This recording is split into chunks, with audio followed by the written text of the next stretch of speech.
Hoxha, kemi një nuset vllaut, krejt mirat ja bëjmë, kur d'vjen puna të na kthen me të keq, s'na nderon. Ndoshta pak keni hiset fajt edhe ju. Disa njerëz është mirë mos me i lasdru shumë.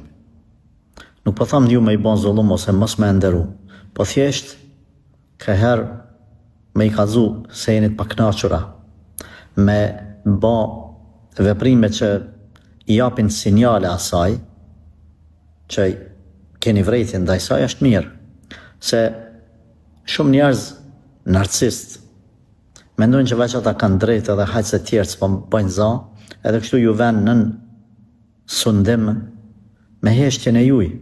Tu mendu ata se ju s'merrni vesh edhe ju s'ka problem se këta durojnë. Jo, në Islam lejohet me ja kthy njerit në njëjtën formë që ai ta bën. Jo normal haramin. Po për shembull s'po të flet, mos i fal edhe ti. Po të shpif diçka, shka dhe ulën tavolinë edhe thuj pse po shpif ndaj meje. Edhe shpjegoja njerëzve se nuk është ashtu. S'po të nderon, mos shko mi u thonë njerëzve po nderon. Thuj s'po nderon. S'po nderon. E të keqen tjetër s'ban me kthy me të keqe për shembull. Ajo të ka vjedh, ti s'ban me vjedh. Ha?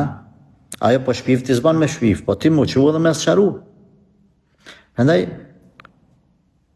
edhe ju mos e domethënë po thu ti kret të mirat ja bën. Pse po ja bëni kret? Mos ja bëni kret mirat. Blej dhurata, blej ato, hiç mos i blej kur gjë. Le ta kupton edhe ajo se edhe ju keni një çfarë inatin, marrna vetës që i thoni stop. Prandaj njerëzit që nuk din, nuk ja vlerësojnë të mirën, mos ja bëni të mirën. Se ka të mira që janë farz me apo dikuj, ka të mira që s'janë farz. Që ato që janë farz, ndoshta je detyruar me hatri vllaut diçka në di çfarë them tash. Ama ka të tjera që s'janë farz hiç mos ja bën ato të mira. Ati personi që se meriton mos ja bën. Edhe pse kjo temë është e gjanë, po shkurtimisht provojeni këtë formë.